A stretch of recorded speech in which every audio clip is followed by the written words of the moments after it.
You have perfect vision, don't you? So you don't know the struggle. When I don't have my glasses on, I can't see my glasses. You're straight up Velma from Scooby-Doo. I am Velma, yes. 100%.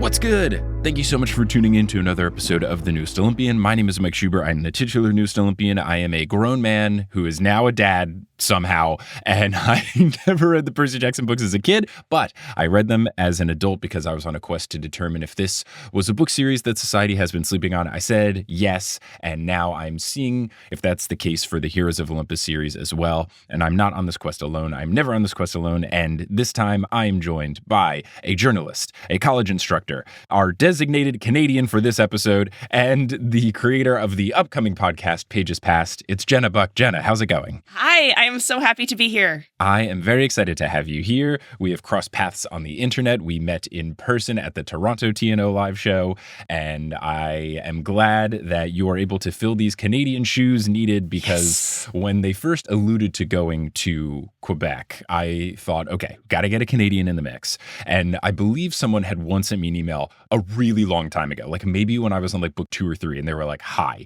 you won't need to know this until years in the future, but at some point in one of the books, like they're gonna go international and you should get a person from that country. And I was like, okay, cool. So once I was there, I was like, I gotta get someone. And funnily enough, in the episodes, people will have heard this already, and you in our messages will know that I was like, yeah, I'm pretty sure they're going to Montreal. Can you talk about Montreal? And then they go to the other major city in Quebec. So big egg on my face, but I still think you'll be able to give the Canadian perspective. But before we get your Canadian creds, what's your Percy Jackson creds? What's your history with the Percy Jackson books as well as the Heroes of Olympus series? My introduction to Percy Jackson is probably different than a lot of your guests. I was introduced to it as a classroom teacher. Cool. In a community-based adult literacy program in Toronto that I was teaching in.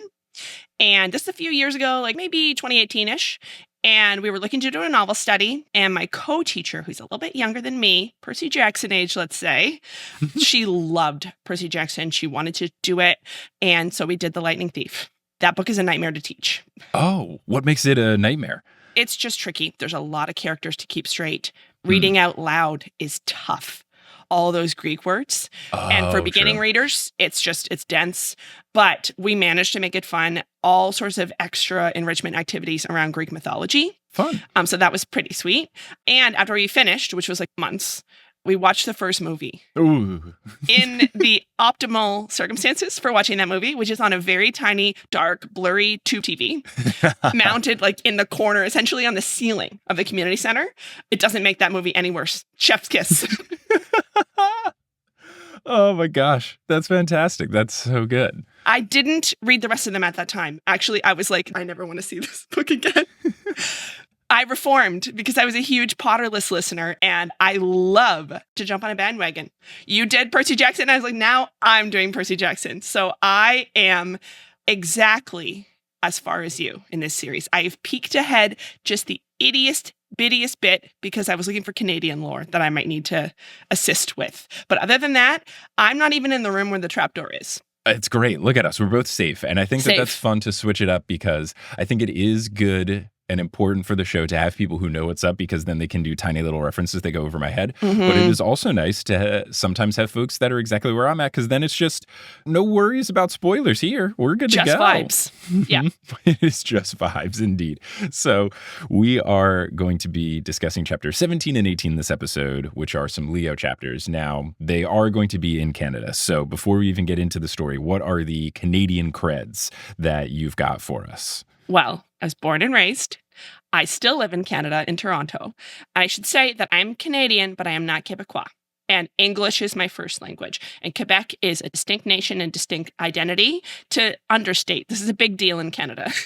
Yes. Quebecois versus Canadian. Mm-hmm. But I did attend French immersion, so I speak a little French. My French pronunciation is pretty good.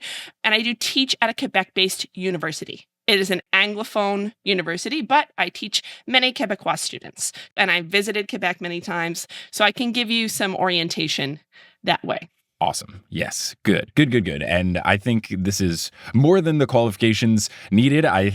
Me personally, I was like, hey, someone from Canada would be great. So the fact that you've got above and beyond. But truly, I know maybe some people listening will be like, oh, why didn't you get someone from Quebec? And it's like, look, when you're getting guests for the show, there's a couple of different criteria. You got to either be someone that I know, because then we have personal rapport. You got to be someone who has podcasting experience so that they have the equipment and the know-how of what to do, or you got to be some combination of the two. And the fact that you've got the podcasting equipment, we have met. Like, it's checking the boxes. Check.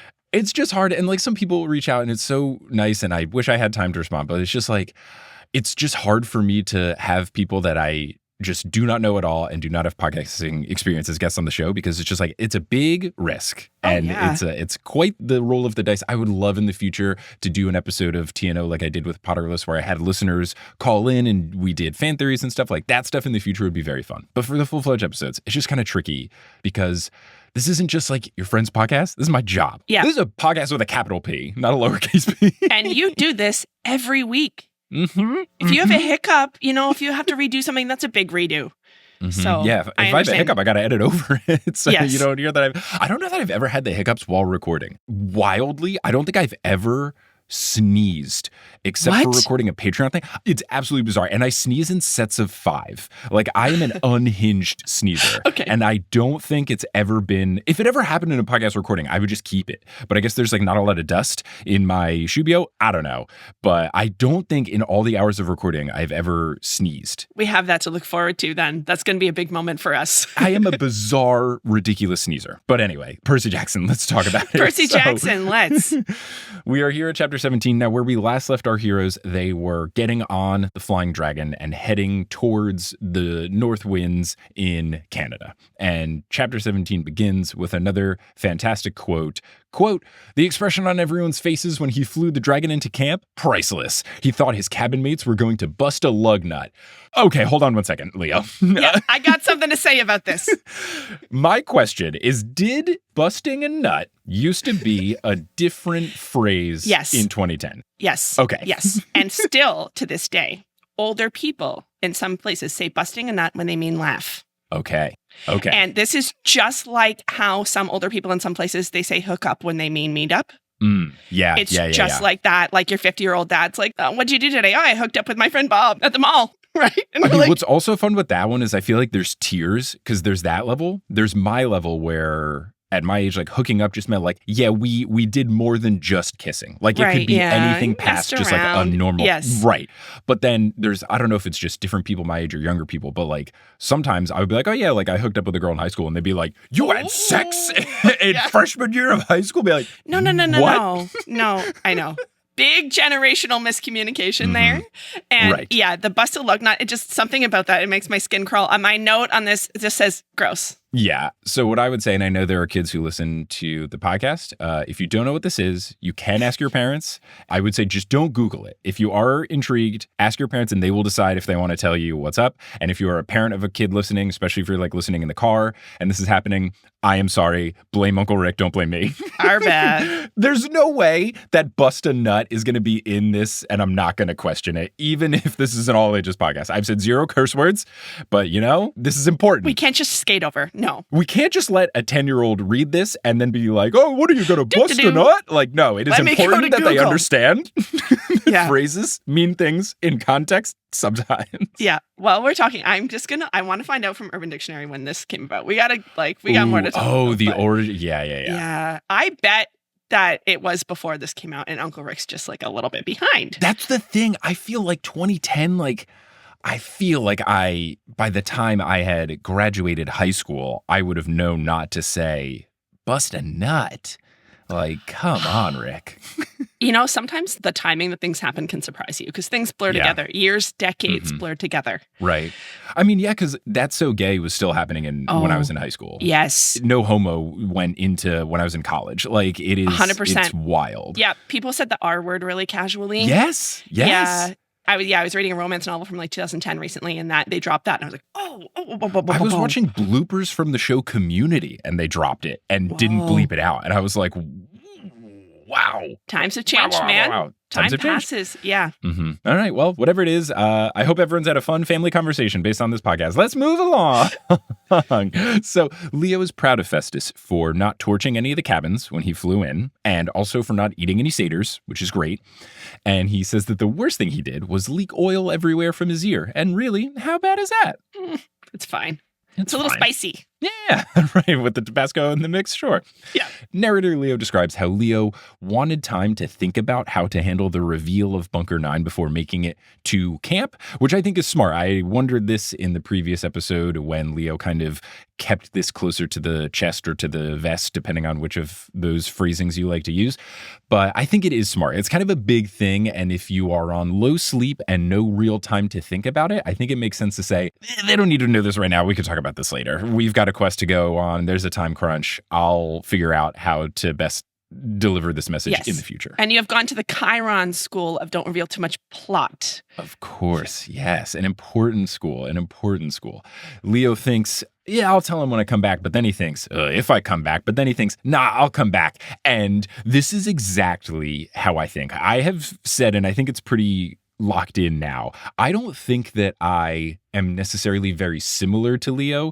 Like, I love a joking situation and stuff, but I wouldn't say I'm as goofy and stuff as Leo. However, I do think I think exactly the same way as him, because very much in my brain, I will think and sometimes say out loud to myself, like, no, this isn't a good idea. No, actually, no, it'll be good. I don't know. It'll be good. It'll be good. Like, I do this all the time. That is a healthy coping mechanism. You're stopping yourself from ruminating and spiraling. Amazing. Yeah. I think it's very much, I know there was something in college, it was the color theory or something with the like orange, blue, green, and gold is like what kind of thinker or like group project person you are. Yes. Was this the color is your parachute thing, or is that something else? Or were we just obsessed with color related categorizing for a while? Could be multiple things, but I know I was orange, and that was kind of the like act first, do thinking about it second, which for my improviser comedian brain makes sense. But I think that's kind of how I operate, is like, let's throw a bunch of stuff out and then think about it, and then we'll go down the best path. And I think that that's how I think, and it seems like that's how Leo thinks as well. That's also an engineering way to think, like iterative. Yeah, it's just I would rather than spend the time thinking about what could go right and go wrong, I usually am of the mindset of, well, let's just start doing it. And if we figure out it's the wrong thing, then we'll fix it after. And I feel like that is my engineering thing. Because when I would do engineering problem sets, I would just be thinking, okay, how about I just use this formula? And then I'd keep going and go, it's not going to work. And then I would just start over. So that tracks. Such a good habit to get into. That's how you do things and don't get paralyzed. Sure. But again, it's not for everyone. Some people work better. The greens, that is thinking first and then going. And if that's your jam, go for it. Fun times. What's thinking forever and never doing until one of your friends is like, you got to do that. You got to do that. Stop ruminating. And stop worrying. That is why the group thing says you should have someone of every color type in a group setting. There you go. All right. Nice. Ka-ching. Now, narrator Leo informs us that he took a bunch of cool gear from the bunker, but he didn't say what he took, which I think is fantastic. I can't wait. Because now it's a mystery. I am so on board. It could be anything. It could be absolutely anything. And as someone that has been playing a lot of Baldur's Gate 3 recently, as my baby is sleeping on me and I cannot move, what am I going to do? Maneuver. I have enough hand space to do a video game, but not an intense one like Hades 2, the video game, which is my baby is asleep in the bassinet and I need to stay awake to make sure she's okay, but she's not on me situation. For Baldur's Gate 3 and any sort of D&D based thing, I totally get, let me just add stuff to the inventory, and if I can use it later, cool. Like, I've got a bunch of stuff that I have no idea if it'll become useful, but I'm not going to get rid of it, because what if I need these magic gloves? Yeah, that's me collecting stuff off the side of the road. Like, you just never know. I am, yes. My apartment is like Templeton the Rat and Charlotte's Web. It's like a little treasures, right? I love to pick up treasures in my lair. Yeah. I do that specifically with stickers and iron-on patches. Nice. I have a giant bag of stickers that I've been collecting since 5th grade because one day I'll have a thing that I put stickers on, but I don't. What if I use it and then I found out I want to put stickers on something else later? So I have a bunch of stickers that I've never used. And same thing with iron-on patches. It's like one day I'll get the item of clothing that I'll want to put this on. It's just my Beastie Boys patch that I've had since college is just marinating. But when in a one box. day you meet somebody who loves the Beastie Boys, who you want to thank them, you want to give them a personal gift, and you're going to be like, oh, I have the perfect thing. I have it. It's going to be like a high like no other. You're going to be like, but yes. I think that person is me. I want to give it to myself. I have a hat also good. that I got also for free that I might iron on over it. Oh, gosh, I love the Beastie Boys. Okay. It's one of my go-to lullabies to nice. the baby when I'm trying to rock her to sleep is Check It Out by the Beastie Boys. This kid is going to be so Key cool. aspect, I know all the words. A lot of my lullabies are, do I know all of the words? So it's a very eclectic right, yeah. Well, you mix. can also make words up. She doesn't know any better. No, she doesn't. Baby and sometimes perk. I will change the words to be motivations of please go to sleep. Oh, I endorse. Buy You a Drink by T-Pain often becomes please go to sleep. That's what I call parenting innovation. Go to sleep. Yes, you got to be innovative. Okay, let's get back. Anyway, Percy Jackson. We got to talk about this because this chapter, we're about to be at it. We have one of my favorite lines in the whole series so far. Ooh, okay. Very exciting. Where Leo is doing this ruminating. He is ruminating. He's having an internal debate about how Festus will hold up, largely centering around worrying about the disc inside holding up since he couldn't find a spare. And he ends up saying out loud, shut up, me, after this back and forth that he's having. And I legitimately say this. I don't say shut up, me, but I will say, come on, me, to myself all the time and often out loud. Yes, this is one of my favorite things that we've encountered so far in this book. You will relate to this so deeply if you have any kind of anxiety or OCD or anything with intrusive thoughts. You're like, stop it, stop myself, cut it out. Enough, Jen, which is what I say to myself. Yeah, I feel this so deeply. He's coping so well. He's like, let's go on this adventure with my bag of tricks. It's great. Now, because he says it out loud, Piper goes, what? And he goes, nothing. Long night. I think I'm hallucinating. It's cool. Just so funny. Pro tip. Don't say that while driving. Yep. Not an ideal situation. And Leo immediately picks up on this. So he clarifies that he's joking because the other two were silent. He thought, oh, right, I'm driving something. I shouldn't say this. So then he asks Jason, what's the plan? Something about catching wind or breaking wind, which is another great dated thing because I don't know if people say breaking wind to fart anymore. This feels very cut the cheese-ish of Rick, where this was definitely a phrase when I was 6 years old. Yeah, I've only ever heard it in like content for kids written by like old people. Like I don't think this is a thing that people say anymore. Yeah, no. It's wonderful. It's wonderful. A little tiny bit weak, Uncle Rick, like a little dated. I'm not sure even kids at the time would have picked up on this, but like I get it that if you have the chance to squeeze in a fart joke in your middle grade book or a YA book, it's like it's compulsory. You must do. Gotta get it in there. Get it in there. Yeah. Jason explains that step one is find Boreas and get info out of him. Leo asks, what is he, the god of boring? Which is not grammatically correct and also a womp womp of a joke from Leo. But hey, just like Percy, not everyone is going to be a banger. No, that's the risk of putting jokes out there. There's going to be stinkers. Jason gives no response, which is the correct response, and says that step 2 is to find the venti. Leo asks if they can call them spirits because venti makes them sound like evil espresso drinks. And you want to talk about a timely joke. 2010 was prime time. Let's make fun of Starbucks' strange names for their sizes era. Yeah, don't order the specific drink you want, I guess was the joke. Like, don't be needy. Wow, I didn't realize. I thought that was, or maybe I thought the venti, oh no, the Trenta came out later. That was it. I just remember like the Trenta came out in 2011. That's it. I just remember that was like some stand-up comedians, like their big closer was, why do we have to call it the Grande? I want to call it a small. Why is it this was comedy in 2010. It was the first new thing. They'd been doing airplane food for 22 years. And then they were like, I have something new. Yeah, and it might have even been Bill Burr, who's like the only person I'll give a pass on it. Because if anyone's going to be angry and grumpy about coffee, let it be Bill Burr. It's your whole brand, yeah. But there's many comedians who are like, I just want a small coffee. It's like, wow. We get it. You're cool. You're masculine. You don't have time you're not to precious. Order. You have places to be because you're important. You can't read a menu. You're not going to pronounce a word from another language because that is gay. Here, can I have a venti, no homo? Exactly. Not no foam, no homo. 100%. No FOMO, no homo. Yeah, gosh. But I will point out this. Why was it? This would have been the better joke. Why is it Grande and Venti and then Trenta? Like, why are we using multiple? Like, can we not pick a language? That is what I would say is the more confusing element. I am revealing myself right now as a person who does not speak Italian. Are those different languages? Maybe it is also in Italian. Italian grande. English translation. When you say grande in Italian, what does that translate to? I think large. It does mean large. Okay. In my brain, it was like, well, grande is clearly Spanish. Grande, spelled the same way is also large in French. You just don't say grande, you say grande. Yeah. You know what it all is, though? It's because it all comes from the same base language. Wait a minute. Latin. I was going to say, I feel like I have a small inkling, like just a little bit of a memory, like it's vague, but I have like a tiny, I feel like at some point I may have heard that you took Latin in high school. No, yeah, it is it's a little known fact. I did take Latin in high school. Oh, it just came back to me now, yeah. Okay, anyway, Percy Jackson. So he asks this grande joke. Jason again gives no response, which is the correct response. And then he moves on to saying that step 3 is to find out who the Venti work for and free Hera from them.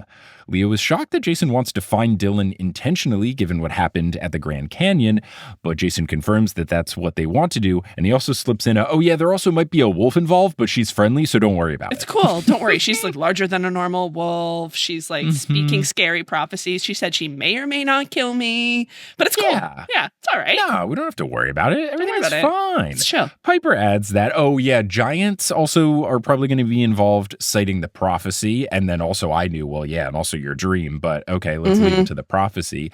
Leo is upset at the plurality of giants, not just giant, which would be bad enough. And this made me realize, oh, right, because I know like a little bit of the whole Gaia Titan lineage, but not enough, which I think is the perfect amount where I can know that Gaia is the bad guy in this book early, the bad Gaia, if you will. And I know that there are Titans in the mix, but like I don't exactly remember all of the Titans. And I know that like Rhea is someone to pay attention to, but she's good. And like there's other bad Titans aside from Bob the Titan, who we know from the Demigod Files. So I know that Gaia did give birth to other Titans. It's not just Kronos. So my thought here is, oh, okay. Gaia is trying to come back. We've heard about raising sons and stuff like that. So maybe she is going to get Kronos' brothers. One of the other Titans. Or sisters into the mix. So the primordial Titans are going to get into play, which I think would be very interesting. And we'll just have to see what happens. And you don't even know what's going to happen. So Trapdoor, I don't know what's going to happen. I do have, though, my Delaire's Illustrated Greek Myths here with me. Very nice. Classic. No spoilies. I won't. There's a few like vague things. I didn't even want to study up too much in case I spoiled myself.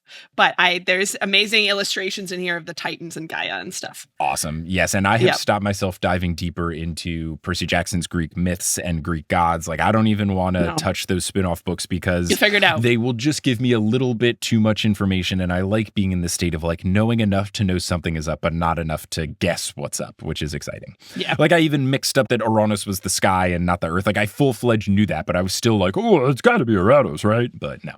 So Piper thinks that it's going to be a whole army, and Leo asks if she knows anything else from the research that she and her dad did for the movie, and Jason is surprised that her dad is an actor.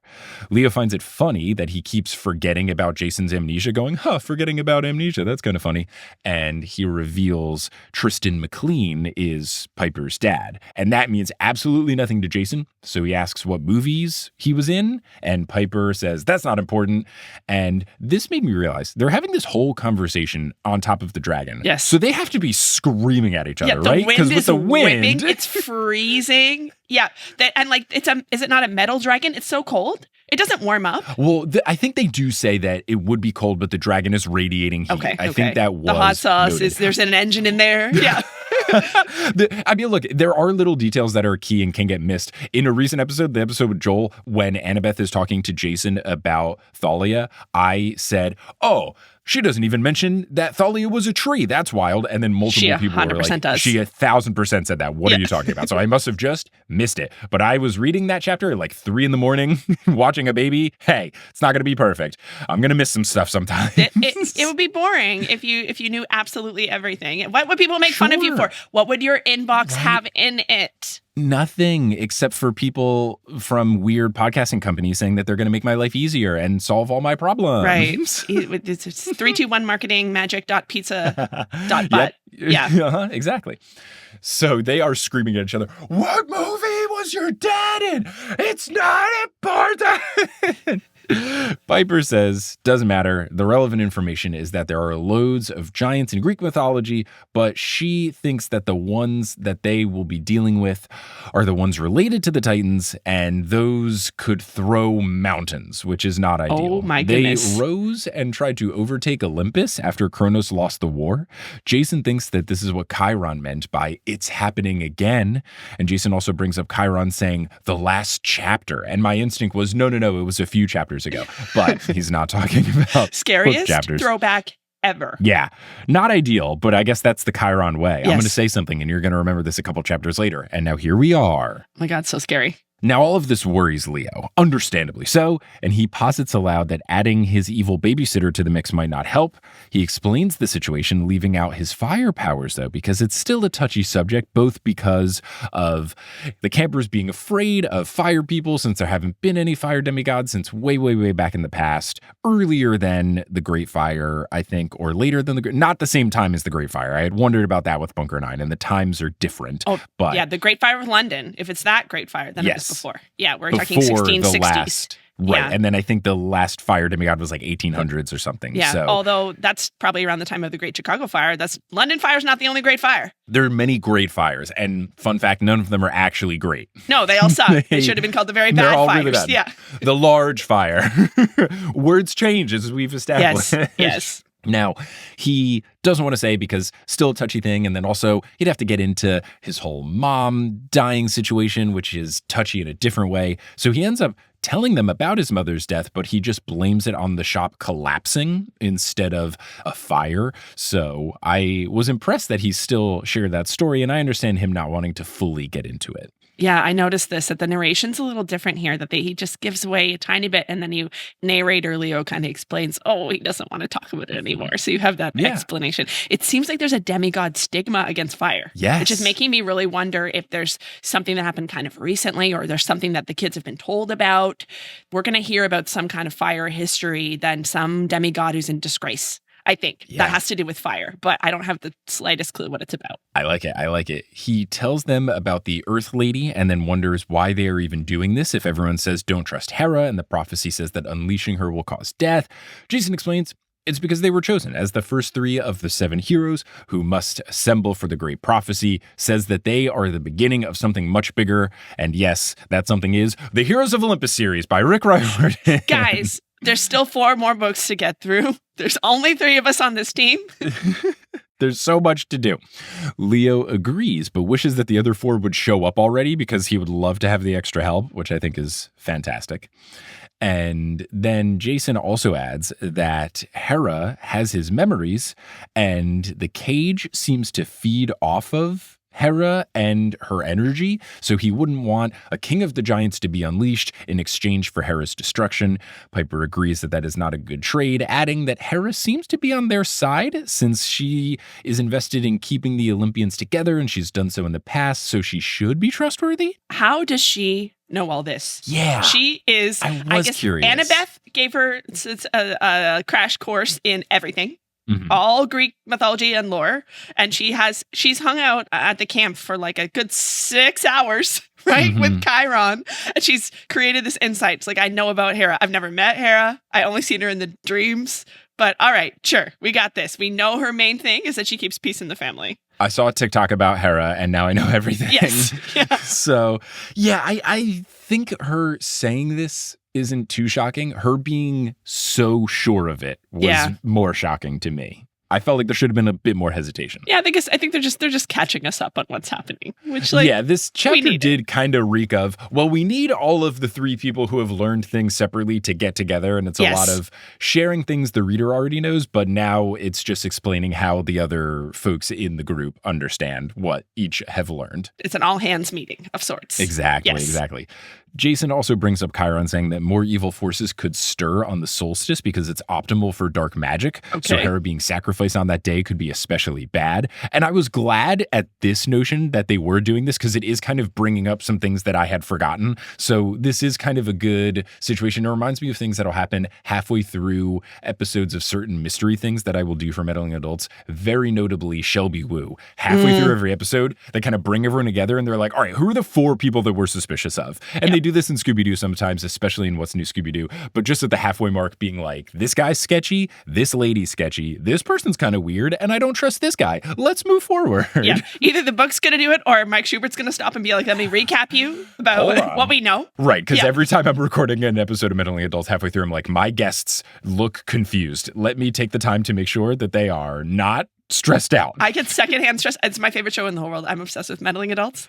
It's a good podcast. It's a top tier podcast. I feel like intense sympathy. I'm like, I can't figure this out. This is too hard.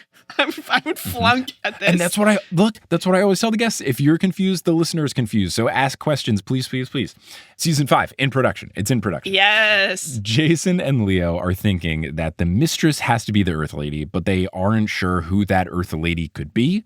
Leo wonders if sharing so much about the shop story was a good idea. I think yes, not just from a teamwork perspective, but also from a sharing things with your friends is good perspective. So I'm glad he shared as much as he was comfortable. Yes, let it out, let it out. Also, did you notice they didn't call her Earth Lady? They're calling her Dirt Woman. Yeah. That's true. Greatest nickname, a Dirt Woman. Dirt Woman. It's just great. Yeah, it's pretty fun. And who possibly could it be? I mean, it's got to be the, They call her Mother Earth. Yeah, I feel like even someone who's like famously can't pick up on anything, I can be like, okay, I think it's Gaia. Leo then begins to think about how the prophecy alludes to him and Piper needing to break the cage, and he worries about doing so because unleashing Hera is supposed to cause some death, which he doesn't doubt since he has seen Tia Kaida in action. Yeah. It gets colder as they get more north. Piper suggests Leo get some sleep since he's been up all night. Chiron nods in the distance because dreams are coming. Yep. And Leo was going to protest, but the sound of sleep sounds super stellar. So he asks Piper to make sure that he doesn't fall off, and then he begins his slumber. So that's the end of chapter 17. We will quick title it before we go to our break. I just wrote Dragon Tales. I just thought it would be a fun little... I love that. They're on the dragon. They're catching each other up. They're telling some stories. Do you have an alternate title for chapter 17? I was thinking I have a heart-to-heart on a robot dragon. Great. That feels very Percy Jackson, just straight down the barrel. I love it. This is hard to do, though. I kind of understand why you didn't do this in this book. It's hard to do. I totally see why Rick, after doing this for 5 books, decided to stop, because I didn't recognize that it was hard until I started to do it. Titling the chapters, it's not easy. It's not easy. As someone who has had many, many times to have to headline news stories. Yes. Oh my gosh. You read it, and the second you do it, you're like, I don't know what happened today. I got nothing. It's tough. So I can see why Rick did it with these books that have way more chapters. So I totally get it. But we will now take our break for The Lost Euro. Again, it's hard to title things, and we'll talk about updates of the podcast, live shows and stuff. Maybe at this point, the tickets for the Toronto live show will be live. I'm not even sure, but there is one happening in the fall. But we will be back soon to discuss chapter 18 of The Lost Euro. Hello and welcome to the Lost Euro Shubio edition. I am excited to be here to tell you about fun updates with the podcast. This episode drops on June 24th, meaning that the live shows that we're doing in the Pacific Northwest are very, very soon. Those begin July 3rd in Seattle and then July 8th in Vancouver, BC. And I will also be at LeakyCon in Portland in between July 5th through 7th. I have announced what the details of those shows will be. The guest will be Nathan Cox for both of them, and the chapters we'll be covering for the Seattle show are chapters 25 and 26, and then in Vancouver it will be chapters 27 and 28. It's going to be a really good time. I'm very excited to get back out and do shows again. We might do some fun, silly, goofy improv stuff on top of the chapter discussions. So if you want to go to those shows, head on over to thenewsolympian.com/live. And if you go to the TNO Instagram account at @newsolympian, you can see I posted my schedule for what I'm doing at LeakyCon, because I'm doing stuff both for the News Olympian and for Potterless. We will be doing a TNO live, but it won't be a chapter episode. I like to keep those more general, just in case someone is not caught up to exactly what we're reading and they're in attendance of the convention. So that'll be something probably a little more general or goofy. And like I did with last year's LeakyCon, I will probably put the audio from that up on the Patreon as a bonus episode. Speaking of bonus episodes on the Patreon, I did in fact recently post one. It was me reading a Greek gods and goddesses bedtime story, a little golden book children's book that a TNO listener, Morgan, gifted to me. And by me, I mean us. And by us, I mean the little one. It's a book that Kelly and I can read to our new child. And it's very cute and adorable. And I did a video bonus episode where I read it to you like it was a bedtime story. So you can check that out over at thenewsolympian.com/Patreon. And speaking of, again, the Patreon, I'm doing something with these live shows with the Seattle and the Vancouver one where I'm going to take a video. I'm going to bring my camera and my tripod and just film the show. And then as soon as I can after the show, put the video up on the Patreon. And then that way you can see what the show is like if you aren't in or near one of those cities where we're doing the show. And you can see it early so you can hear my thoughts on the chapters that we cover in the shows way earlier, even than the early release patron episodes that you get by being a member of the team. So if you join at any TNO tier on the Patreon over at thenewsolympian.com/Patreon, you can get access to those videos. If you join at the bonus episodes tier, you can get access to that bonus episode. But speaking of that Patreon, I would like to thank the folks who have joined most recently. So shout out to our newest God tier patron, Selly, and shout out to our newest demigod tier patrons, Rebecca S. and Red Livid Sandwich. I also been getting notifications that people have joined after taking long gaps. They supported the show for a while, they left and they came back. That's always super appreciated. I really do appreciate that. And anyone on the Patreon, don't feel like you can't leave if it's not a good financial situation for you. If you got to back out and take a break, please do that. Obviously, you got to put yourself first, but I'm very appreciative to any support that anyone gives. So thank you all so much. But yes, to those new folks, thank you for joining. And may Hestia bless you that if you ever get a burn from accidentally touching a stove or something, that it doesn't hurt too much and it doesn't leave a scar. Now, if you're all caught up on the News Olympian and you're looking for some new content to consume, you are in luck because I make a bunch of podcasts and I think you would enjoy those podcasts. One that is a bit of a change of pace, but I think still is quite fun is Modern Muckraker. Modern Muckraker is a scripted show that I worked on with a lovely team of writers and composers and sound designers and researchers. And we made 4 episodes diving into some very silly questions, but we did it in a very serious, thoughtful way. One of those questions, for example, is how many IHOP locations can you visit and eat free pancakes at during one National Free Pancake Day?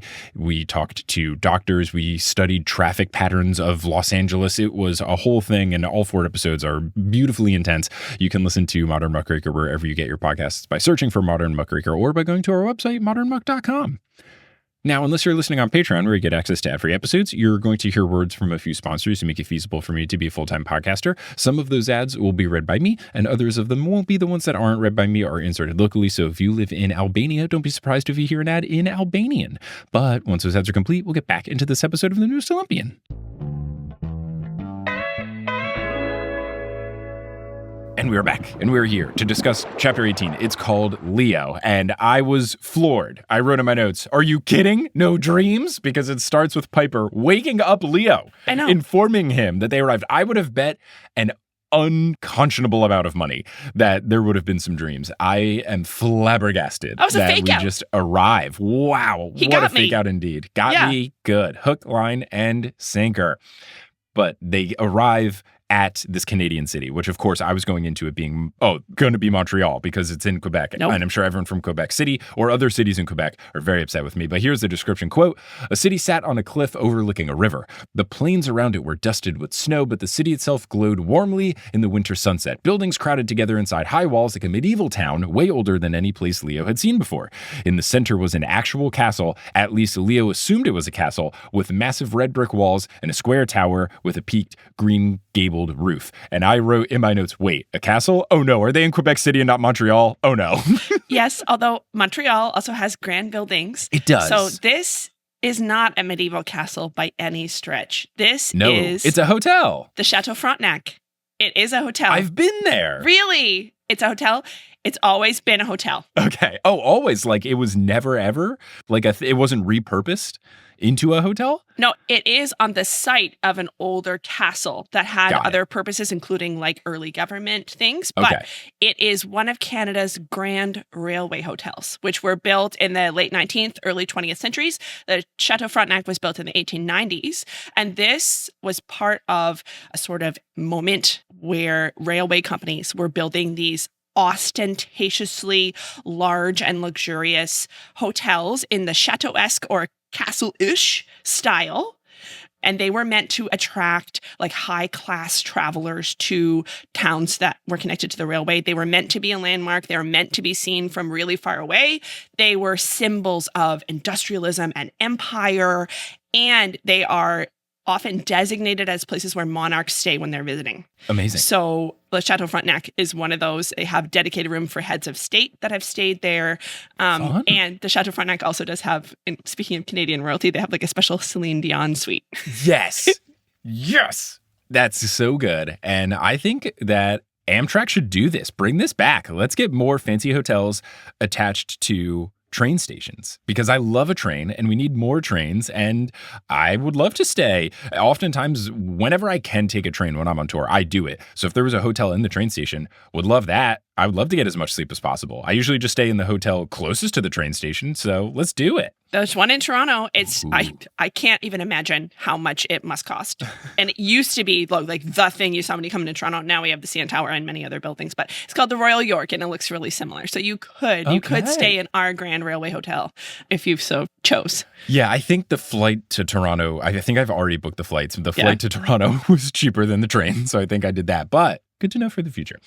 I will give some quick context. So I have been to Quebec City once, and I've been to Montreal multiple times. And I think the reason I jumped immediately onto, Quebec, Montreal, it has to be this, and not Quebec City, is that all my experiences in Montreal are very positive, and the one trip I took to Quebec City was not great. And it is not Quebec City's fault. It is basically Kelly's sister used to live in Montreal, and we visited a couple of times. Even though it was the winter every single time, we did wonderful things, went sledding, had some fun times. It was great. Snow was abound. Fantastic. The time we went to Quebec City, it was also in December, but the weather was way worse. So much so that Kelly and I's flight got grounded, and we had to stay overnight in a hotel in Toronto by the airport, and then take a flight out the next morning. And then when we were in Quebec City, we were walking around, and unfortunately, this trip was planned by someone who only planned outdoor activities. When it was freezing rain, didn't want to pivot into indoor activities. So we walked around the castle, and I think there's I don't know if it's like army barracks or something, but there's like castle type stuff around the hotel as well. And we did go into the hotel to dry our socks in the hand dryers in the bathroom, because even though we were wearing winter boots and stuff, they were soaked through. That is how bad the weather was. So it is not Quebec City's fault. It was just we were brought there to do outdoor activities with no plan B, and it wasn't ideal. Quebec winters are not to be trifled with. They are very serious. Even though Uncle Rick's explanation for why they go to Quebec City, completely geographically incoherent. Makes no sense. Quebec City is not the oldest settlement. It's not the most northerly. No. In no way. But it is bitterly cold, and it is on the border of something called the Boreal Ecozone, which is where you get into the Canadian Shield landscape, the rocky ground, the conifers or the evergreen trees, and that bitterly cold. It's different than the mixed forest temperate cold. It is cold up there. So it sounds like you experienced a little bit of that, and also that's how he got his name, right? Boreas Boreal, which just means north. Yeah. Exactly. Now, Leo asks, is this Santa's workshop? Piper informs him that it is not Santa's workshop. That is a great joke. She then starts spitting facts about Quebec City. Leo asks if her dad was in a movie about that as well, which is a fantastic joke. That is really funny of Leo. Well done. Piper makes a scowl that he is used to seeing, but because she's all done up with the makeup and stuff, it's not as effective. Which is fun. And she says that she does read and doesn't have to be an airhead just because she's an Aphrodite camper. And Leo goes, feisty, which is fantastic. I love their banter. It's so great. It is great. Oh, you never hear feisty for anybody except women, young women. Yeah, that is unfortunate. Let's bring it. Call men feisty. Call me feisty. Ooh, feisty. I mean, I think I would say that I am. I think it's an accurate description. If anybody's feisty, I think you're feisty. Yeah. What I said this to Kelly the other day. I feel like my entire life, and especially on the podcast, my entire life is just thinking something that is more intense than I should say and deciding how much to cool it down. Like my entire life is just, well, I've thought this one thing, but it would be rude to say this, or this person wouldn't enjoy it if I said it. So let me dial it down. And that is what I'm always doing. Yes, me too. The privately intense person, right? You're like, I know I'm too much. Mm-hmm. I am a lot. So I'm just going to crank the dial down and itty bitty bit. And it's anger, it's over exuberance, it's everything. It is not just with anger. It is like, I've met a new person and I want to spend every second with them and I want to, reply to everything that they've posted on their Instagram story, but I can't do that. Like, that's too much. I have to be cool. Yeah, you gotta be cool. Be chill. Be chill. Oh my God, it's so hard. If you're an intense person, it's so hard. It's so hard. So hard. And then I love when someone's intense back to me. They're, they'll just be like, best. oh, I'm so sorry. Is this too fast? I'm like, no. Let's fast track this friendship. No such thing as TMI. TMI stands for tell me information. I agree. So Leo says feisty and then asks what the castle is. Piper says it's a hotel. And I wrote in my notes, which is correct. But Leo is shocked, thinking surely that can't be correct. So they approach the hotel. I feel like I did know the Celine Dion thing. Did they have something about Celine Dion in the lobby? I feel like I saw that and thought it was amazing. Yes. Famously, they have the Celine Dion suite. They have the Trudeau suite and they have the Celine Dion suite. That is very famously. So much better. Yes. And if it doesn't play instrumental versions of Celine Dion music the entire time it's in there, what are they doing? They got to reconsider. They got to at least like in the bathroom. Come on. Yeah. So they approach the hotel and Jason points out that they have company and Leo looks up and sees two stern-looking angels with swords rising from the top of the tower. And then when they said this, I remembered, oh, right, they're still on the dragon. Like in my brain, they were walking up to the hotel until they said this. Yes. So Festus doesn't take kindly to them and charges up a fire blast. Leo tells him to hold on. Jason thinks that these are storm spirits, but Leo thought that at first, but then the angels got a bit closer and he realizes, oh, okay, they're more solid than venti. Quote, they looked like regular teenagers except for their icy white hair and feathery purple wings. Their bronze swords were jagged like icicles. Their faces looked similar enough that they might have been brothers, but they definitely weren't twins. And then I thought, the Stoles? But no, one of them was the size of an ox with a bright red hockey jersey, baggy sweatpants, and black leather cleats because Canada. And then the description goes further. The guy clearly had been in too many fights because both his eyes were black, and when he bared his teeth, several of them were missing. This is such a stereotypical off-duty hockey player. So I think you want to picture Shoresy from Letterkenny. If you need a Canadian... Big whoosh, no idea, but I'm sure the Canadian people have all fist pumped in jubilation. This is one of our exports. Like this is, I think some Americans watch Letterkenny, but yes, there's the hockey player with the non-typical number of teeth. Mm-hmm. Yeah, he's like a bro. Okay. Why he's wearing cleats here? I just need to clarify that we don't wear cleats to play hockey. I was going to say, cleats was weird to me. Did he mean to say skates? I was wondering, like, are cleats something that you wear in the locker room, like when you're not skating? Like, I felt strange with the cleats reference. You put like skate guards that have grips on them when you're walking around. The only thing I could think of was like if he is just like a collection of Canadian stereotypes, he could also be playing lacrosse.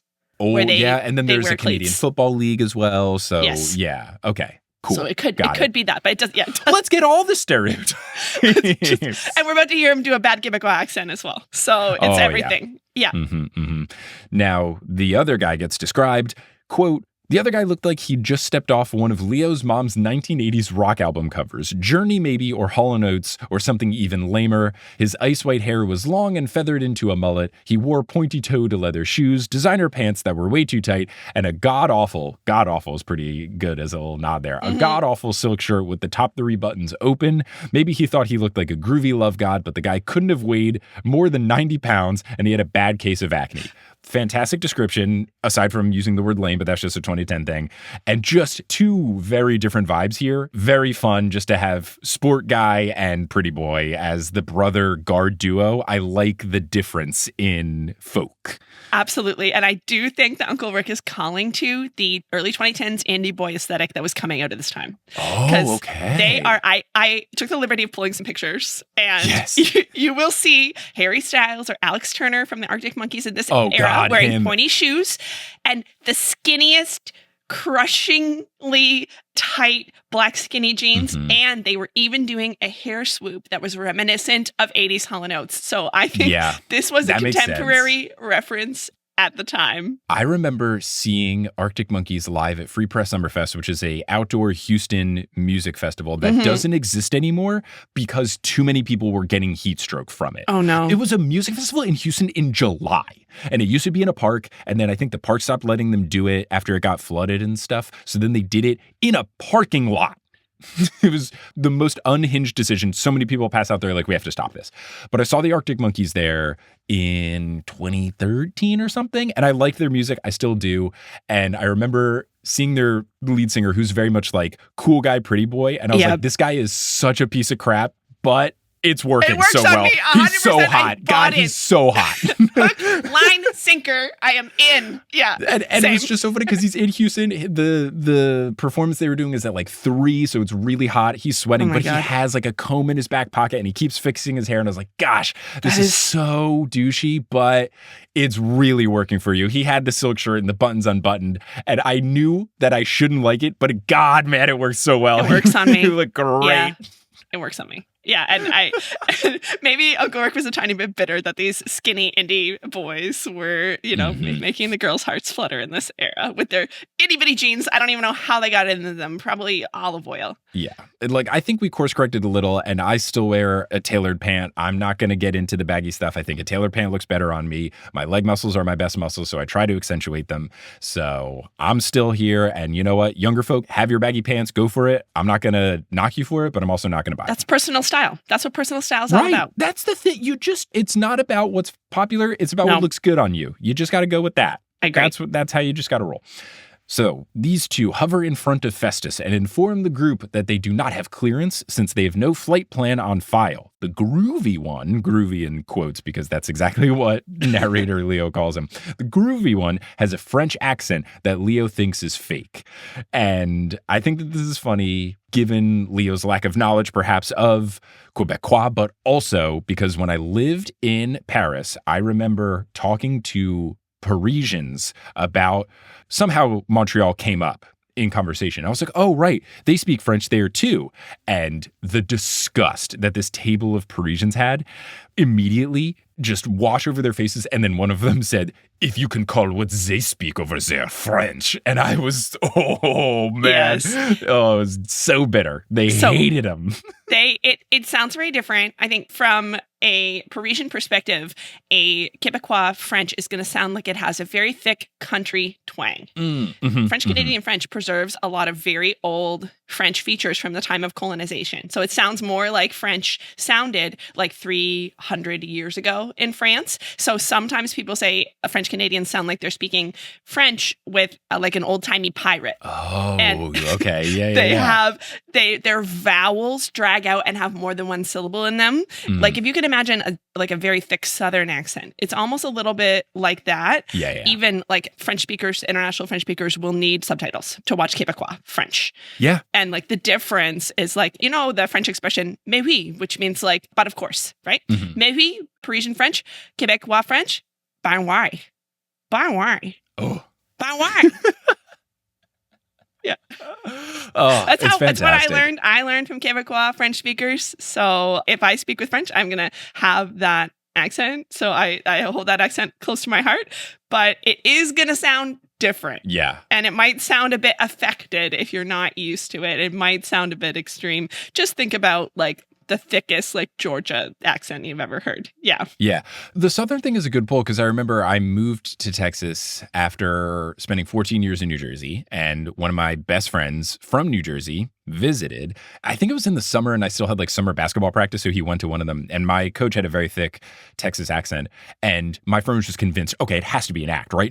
Surely no one talks like this. And I was like, no, man, that's just what Coach Laminack sounds like. He's like, there's no, like, he refused to believe. He's like, it's so caricature sounding. There's no way it could be real. So I get it. I totally get it. That's the beautiful diversity of language. I know some people will stigmatize it. And again, I'm speaking as someone who speaks English as a first language, so I don't know the details or the cultural nuances. But, all forms of language are beautiful and they're all equally valid. Yeah. But they're just someone who's used to more standard French or the French that's spoken in Europe. Standard French is the wrong word, but French that's spoken in Europe, it's going to sound different to you. Yeah, totally. And I think what's interesting, what you said about it sounding old worldly, is what I had always heard was that a reason that folks from France don't enjoy the French spoken in Canada is that I think they add like new words and stuff. Certainly and they combine do. words Yes. and stuff. And in France, they're very big on like they have like the official they have like an official language department of the government or whatever that is like very strict about Quebec what words has can that. be added to the dictionary. Quebec has that Okay. to the extreme because Quebec is it's very Quebecois identity is very important, and there literally is something that is colloquially called the language police, and they will come to your business and say that your French font needs to be 2 or 3 times bigger than whatever the English signage is. There's even stories you will hear that I don't know if this is true. It's like a urban legend, but like they'll come to your workplace and be like, your microwave has English on it, and you need to get a French microwave. Oh my gosh! Yeah. I wow. And that intensity has preserved like the French language in Quebec, but it's intense. They're intense about it. Yeah, they definitely try to keep it. I remember every time I would go grocery shopping in Montreal and they would always ask me the questions in French first. It's like, can we just say whatever you're saying? Like, I am not a big like, speak English, especially when I'm in other countries. I will always try to learn whatever that native country's language for. I'm sorry, I don't speak language. Yeah. Do you speak English? Out of politeness, even in places like Finland where they understand people aren't going to know Finnish probably, so we can just speak English by default sometimes. I know the Netherlands is big on that. Dutch people have told me like, oh, Dutch is stupid. Like we speak English here. Our language is absurd. But regardless, I feel like a little different in Montreal. It's like, is this not a both official language type situation? Like if I come up and say, hi, can we fast forward on the flow chart to the English portion? I have established by saying hello in my very American sounding way that I don't know French. I think if you get 5 francophones from Quebec, they will give you 6 different opinions on this. Ooh, But I love it. This is contested, right? It's like, I think it might even be by law that they have to greet you in French first. I wouldn't be surprised. Usually, if you are speaking with a thick English accent, they'll take pity on you and switch.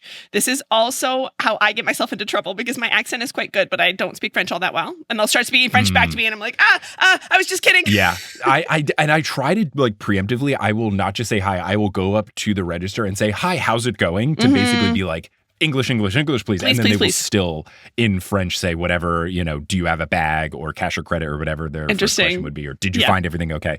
But on the flip, the thing that would happen to me, because I don't speak any other language, not even Latin. I can pronounce it, but I wouldn't say that I speak it. But no one to practice with, no Roman centurions to practice with. I understand. But the thing that would happen to me in Paris sometimes is people would come up to me and say stuff in French, and I was like, oh, my outfit looks good today. Nice. That's how I would know, because there's no way I'm going to have a convincing anything accent, but, that would be my compliment. But you can look the part. And you know what? Absolutely. I will gladly take it. That's awesome. Anyway, Percy Jackson. So the hockey one is ready to fight. Classic hockey move. Festus is ready to fight back, but Leo calms the tension by asking, can I at least find out who has the honor of destroying me? Which is fantastic. The ox, we learn his name is Cal, short for Calais. The other is Zethys, and the groovy one and Leo poke fun at Cal for not being very articulate, which I think is rude and uncalled for because he seems like a nice hockey lad. Yeah, come on. A bit brutish, but nice. He's taken a few pucks to the head. You need to be understanding. And every hockey team needs a bruiser. If we're going to say his name, en français, it would be Calais, but I guess that maybe it's Greek. So I don't know if they've adopted the local pronunciation or not. I don't know. Interesting. Yeah. It could go either way. I'll have to ask Dr. Moya. Zethys first says a funny thing. I am Zethys, short for Zethys, because he introduced Cal as Cal, short for Calais or Calais. And then he says a gross thing. Piper can call me anything she likes, and then asks her on a date before their destruction. Not fun. But like an on-brand gross thing. Like I'm not faulting Rick here for this. I think it's just a perfect slimy guy Is thing. this going to be a thing that she's going to be dealing with forever as someone from the Aphrodite cabin? Is just people going to be hitting on her inappropriately? Maybe it's just while the blessing is on. The blessing is supposed to wear off. Yeah. But it could last up to a week, and this quest is going to be 4 days max. So she might be straight. Yeah, this might be a thing. Mm-hmm. Piper gags and calls it a horrifying offer, which is great. Zethys assures her that Boreads are very romantic beings, and Jason perks up and asks if they are the son of Boreas.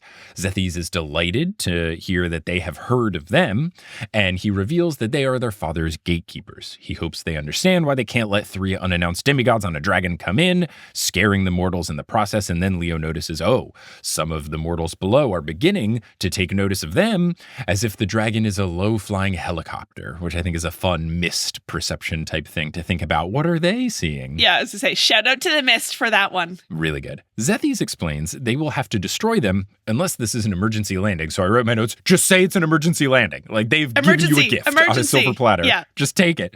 Cal is in favor of destroying them. Piper exclaims that it's an emergency landing, thank goodness, and that causes Cal to go, "Aw." Oh, I wanted to kill you. Just a little bit, please. Yeah, he asks that later. It's so funny. Zethys asks, how is it an emergency? Piper says they must see Boreas and it is urgent. She throws in a please and a smile. And Leo thinks it could work because she still has the blessing going on, and he does add, she looks great. Leo also notices that her voice sounds slightly different, and it's causing Leo and Jason to just nod along in agreement. So she's got a little bit of that charm speak going on. Then we have this quote, Zethys picked at his silk shirt, probably making sure it was still open wide enough. Fantastic. And then Zethys says, well, I hate to disappoint a lovely lady, but you see, my sister, she would have had an avalanche if we allowed you. And I guess I should have said all of that in a bad French accent of, well, I hate to disappoint. An avalanche. Yeah. Oh my God, I can't do it. An avalanche. Yeah, that'd be great. And if anyone thinks my French accent is bad, it's because Leo said his French accent is bad. So You're welcome. I'm actually doing a great job. It's authentic acting. Yes, acting. I am an actor. Hire me to be in the show. Piper interjects to say the dragon is malfunctioning and could crash at any minute. And then Festus, right on cue, leaks some oil out of his ear. Well done, Festus. Thanks, bud. Zethys relents, welcoming the team to follow them to their father. The Boreads sheath their swords and wield air traffic controller wands instead, which is fantastic. Hilarious. Leo turns to Jason and Piper. He states that he loves these brothers and checks that they should follow them. Jason agrees but is cautious because he wonders why Boreas hasn't been kind to visitors of late.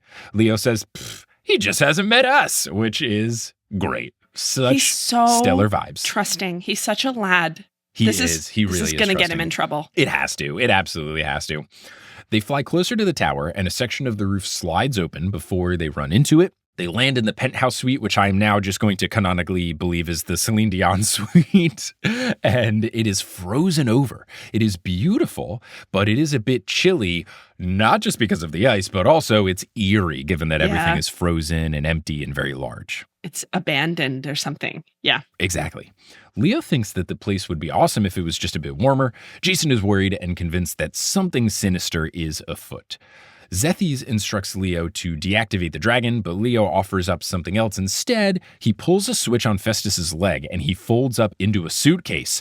Unfortunately, it is heavy as heck, so Leo can't pick it up, but then he finds a button that causes wheels to pop out, and now we need the Percy Jackson X Away Suitcases collab. I want the gold metallic reflective Festus version of the Away Suitcase. When you open it, you need the dragon's neck to kind of come out, kind of like Loch Ness Monster style. Oh, very fun. You could have dragon patterns on the inside. Like you could have Festus's face inside on the inside lining. Oh, and it needs like a slightly like almost like a sheen, like a snakeskin sheen on the outside. It would be sick. The zippers could be little tridents or lightning bolts or little fire something. Yeah, or a hammer. It could be the Vulcan / Hephaestus hammer. Come on. The opportunities. Away Suitcases. Hit me up. You sponsored Potterless way back in the day. Sponsor the newest Olympian. Let's make it happen. Let's do a collab. It would be so sick. Through. Jason starts to say it's impossible because something that big couldn't fold up that small. And what's next? A coin that could turn into two different weapons? What are you talking about, Jason? Next? Kids that are half god? What's next? This thing flies? What are you talking about? Twin sons of a wind god? What's going on here? The one thing that is a bridge too far is a dragon in a suitcase. No way. This machine can't fold up to be small. I draw the line. I insist on the laws of physics in this one instance. And you know what? I kind of get it because I felt this way when I was reading Harry Potter, and I kind of get it. Like, I will brush over magic, but the laws of physics should be obeyed. Yeah, they yada yada over a lot of stuff, which is like the mortal people, they see whatever. Just trust us. Yeah, and the law of physics, sometimes we care about it, sometimes we don't. Situational. Sure, bag of holding, I don't know. It's kind of tough. We can put a whole house in there. Don't ask questions. The atoms are squishing closer together. I also think this is going to be so good for the plot. They can bring a dragon so many places. It's going to be completely implausible to bring a dragon. That's the thing. They're going to break out with a dragon, Gringotts style, from somewhere. I'm calling it right now. Yeah. Oh, that's a good pull. But yeah, being able to bring him anywhere will be important, so I get it. Zethes and Cal draw their swords, accusing Leo of being a child of the South Wind and a spy. Leo explains he's a son of Hephaestus and not a spy, but Cal can smell fire on him, and he thinks fire is bad. And I wrote, South Wind. Okay, I get it. Yeah.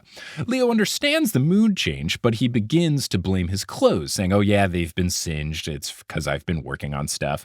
But Zethes explains they could smell the fire itself and thought it was the dragon, but now the dragon's a suitcase and they can still smell it, so it must be Leo that they are smelling. Leo asks Piper and Jason to jump in here and help. Jason steps up, coin in hand, and says, it must be a mistake because Leo isn't a fire guy, and then tells Leo to tell him that he's not a fire guy. Oh, no. I thought, all right, Awkward. Jason, not a good assist. Just come in and be like, no, come on. Leo, go tell, I just asked you for help, Jason, and now you're telling me to do something? That's not how help works. Please, I need you to do a little bit more here. All Leo can muster up is an Right. You need to do the improv thing. Yes, and. Yes, yeah, and. exactly. Correct. Yeah. You can't just say yes. Piper tries charm speak to get the brothers to lower their weapons, but she seems to be too cold to pull it off convincingly.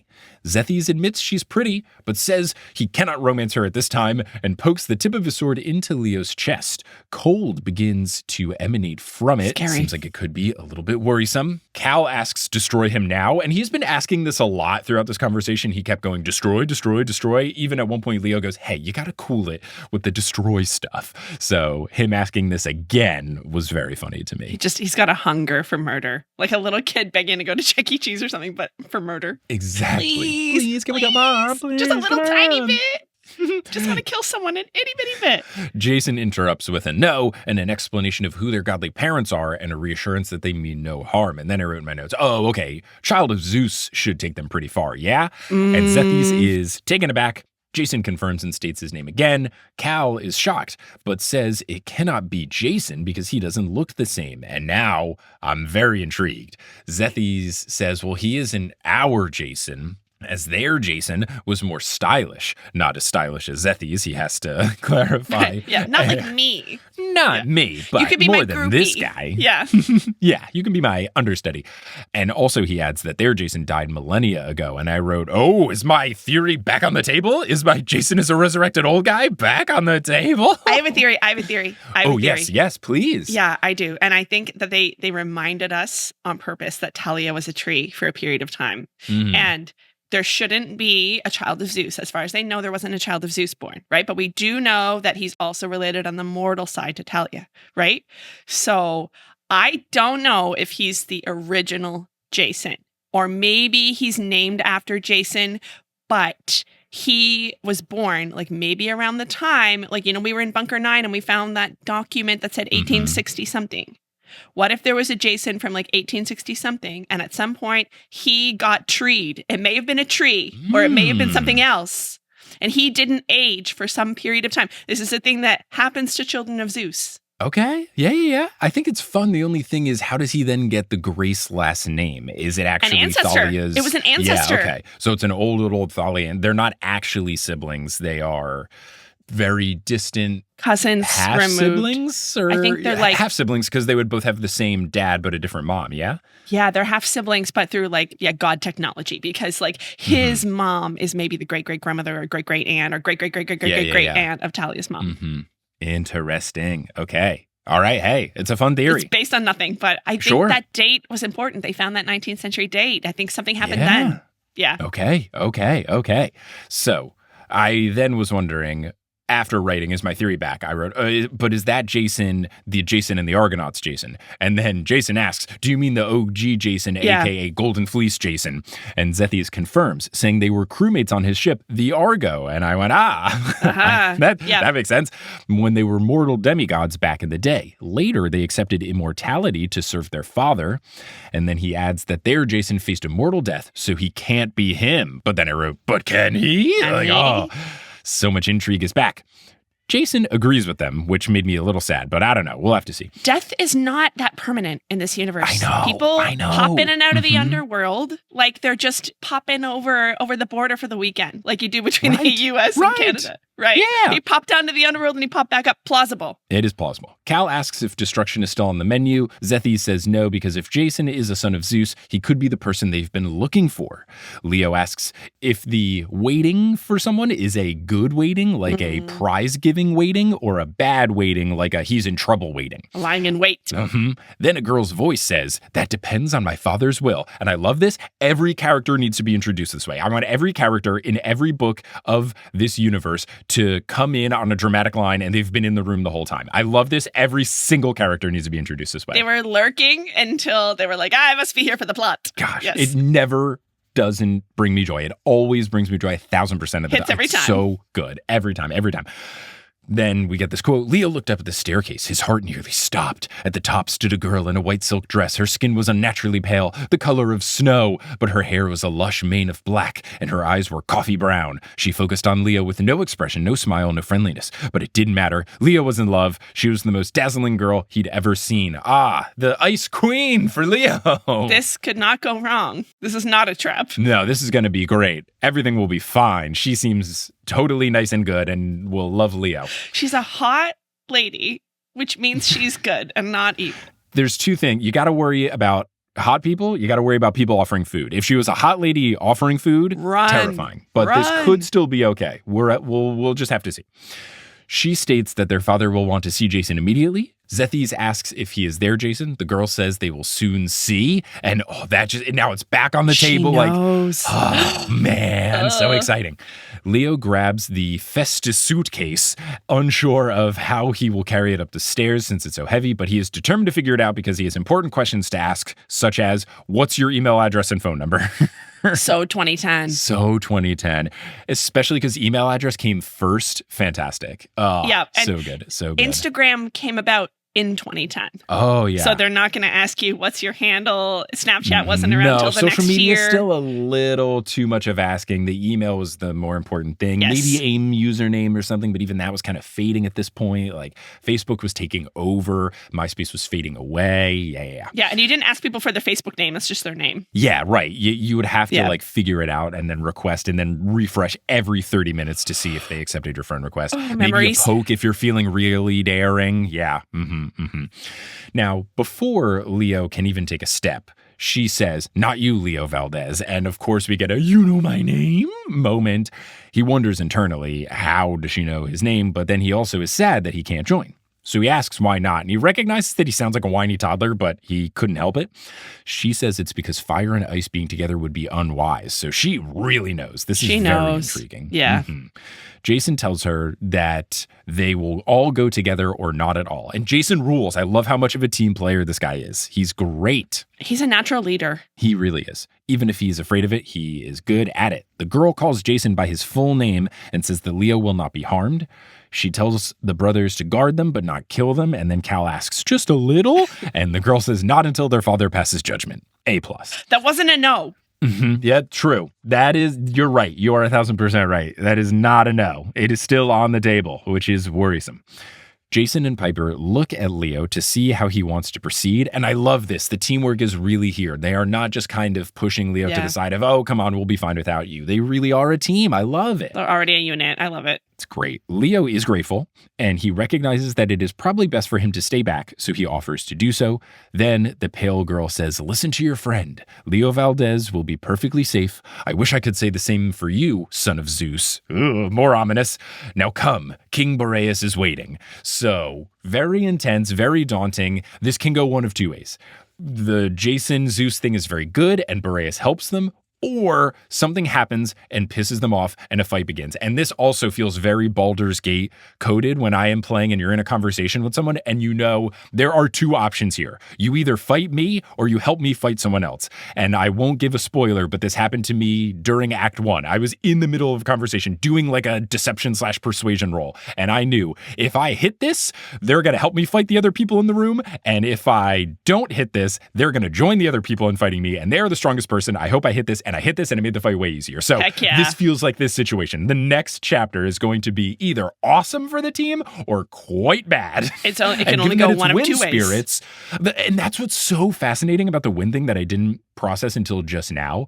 With the wind, we know the wind spirits have fought us so bad, but also son of Zeus, wind, good. Like, very, very on the edge. Such is the nature of wind, too, is this capricious. Right? It giveth and taketh away. And that goes way back to the farthest back reaches of mythology. Like, you can't go anywhere in a sailboat without wind, right? Like, the wind was a gift from the gods, but the wind could also destroy you, right? Yes, the wind is full of mystery. Yes, it really is. A coin flip. So that's the end of chapter 18, which I have titled, We Check Into the Castle's Penthouse, which I feel like is just a fun intrigue of like, what could this mean chapter? Did you have an alternate title for chapter 18? I was I think I was going for something similar. Let me just quickly look at what I have. I came up with it, 18. Is there a Celine Dion lyric, near, far, wherever we are? Oh, no, I should have. It's if it was a Celine Dion lyric, it would be, It's All Coming Back to Me Now. Ooh. Which is the best Celine Dion song, the most intense, amazing. The drama. That music video is a 5-act movie, and it's in a castle. Yeah, look, if we get something, oh God, I'm going to have to keep this a note for the next one, because if the next one does involve Boreas keying Jason into his past, It's All Coming Back to Me could be really good. Yeah, thank you for this gift. Yeah, I have a chat with the wind at a cold hotel. I have a conversation with the wind. We check into the ice hotel. I was trying. It's hard. Yeah, it's really tricky. It's so hard. But this was a delight. Thank you so much for joining. Are there any quick Canadian things? I know you said you did a lot of prep before this episode. Are there things of like, I didn't get an excuse to say this, I want to spew this? Otherwise, if something is super relevant in the future chapters, I can have you like jump in for a Canadian correspondence section. There is some intense Canadian lore coming up that it's going to go over your head if you don't have a Canadian correspondent to help. Okay. But I will say, so one of the two sons of Boreas was regularly interjecting because he can only say 2-syllable words, and he was saying pizza. Mm-hmm. And if this is authentically Quebec, he would not be saying pizza. He would be saying pizzagetti. Okay.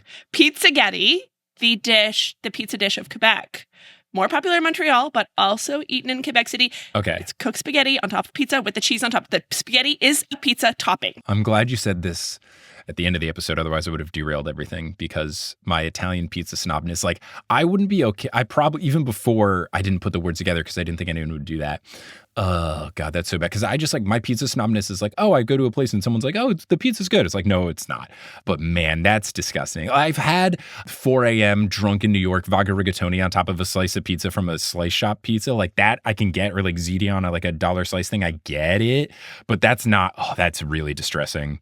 It's not as bad. The worst thing I ever had, what's the place that is somewhere they make like spaghetti donuts? I had that, and it really offended me to my Italian core. Like it didn't just hurt my stomach, it hurt my feelings.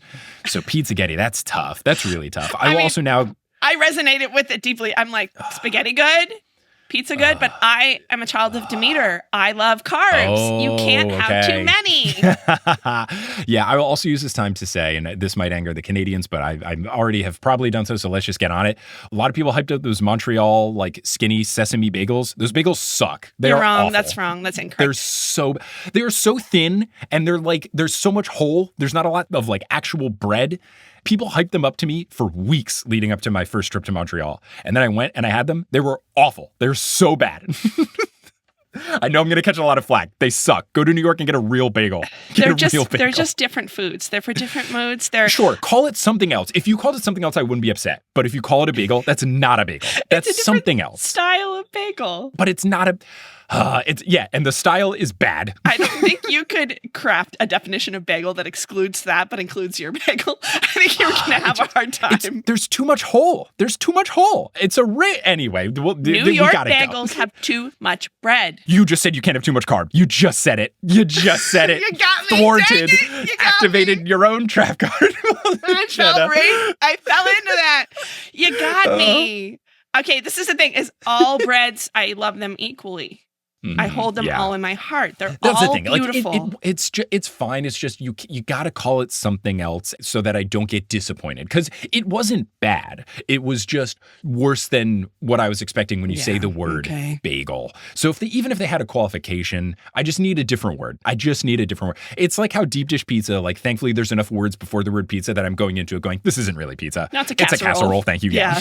Like, there's enough preceding phrases. So maybe we just need more words of like, it's a Montreal thin bagel. Like, enough syllables are like, get me down to prepare. This isn't really a bagel. Anyway, we got to go. I got a baby to tend to. Thank you so much for joining. This was a anytime. delight. I had so much fun. Jenna, thank you so much. I had a blast. And if people want to find you doing stuff like your upcoming podcast in the future, which might have a trailer by the time this episode comes out. I think it will. I'm going to make sure. What do you want to do? You want to give that spiel? Please. Yes. I have a new podcast coming out later this year. It's called Pages Past.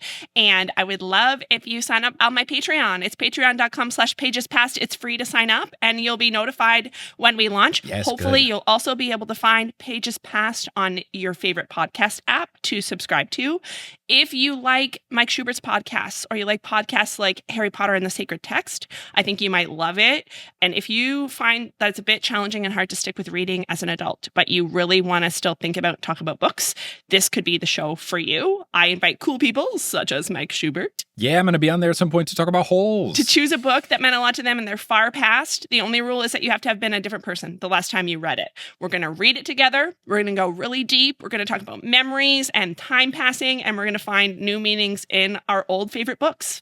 It's called Pages Past. So good. It's such a good concept. I'm very excited to see how it develops, and I'm excited to be on it, and gives me a great excuse to reread Holes by Louis Sachar, which absolutely slaps. So amazing. That is all very exciting. Thank you so much. Jenna, thank you so much for joining. Listeners, thank you for listening. And until next time, when we continue our Canadian adventure, until then, I'll see you later.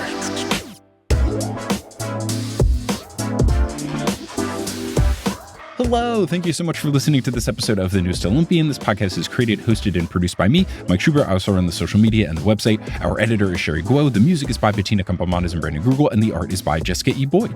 If you can't get enough of the podcast, you can get involved in a couple of different ways. First, you can support us on Patreon, where you get bonus content. You can go to thenewestolympian.com/Patreon. You can also find us on social media. We're at Newest Olympian on Twitter, Instagram, and Facebook. You can go to our website, thenewestolympian.com, to learn more about the show. You can check out live shows that we've got coming near you at thenewestolympian.com/live.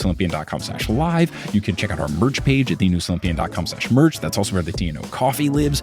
And for community stuff, we have a subreddit where you can chat with folks, reddit.com/r/thenewestolympian. And we also have the Discord, which is accessible to all folks on Patreon.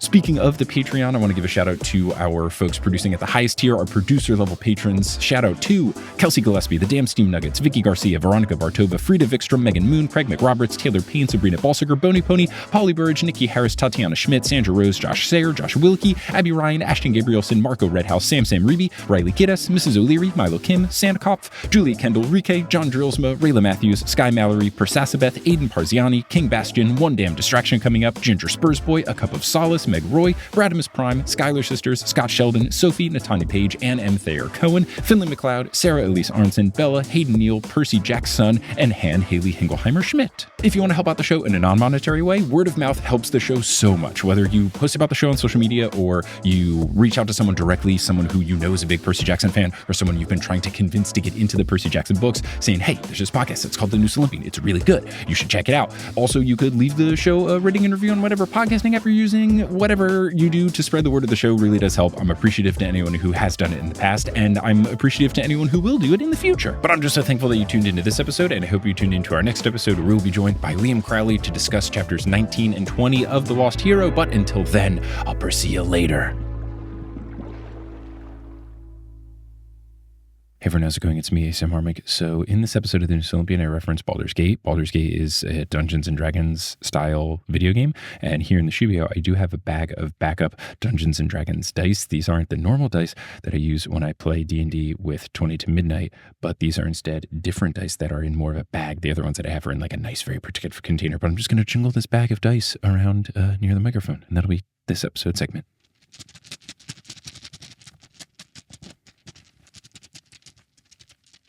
Oh, wow. Perfect rolls every time. All 20 or 8 or 12 or whatever, each die, whatever the max number was, they all landed on the max number. Thank you so much for listening.